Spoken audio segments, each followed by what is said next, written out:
মোহরের দিদুনের মানত ছিল মোহর হলে তাকে ষষ্ঠীর তলায় নিয়ে এসে পুজো দিয়ে যাবে।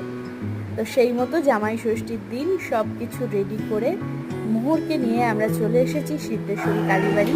সেখানেই মোহরকে নিয়ে মোহরের দিদুন পুজো দিল।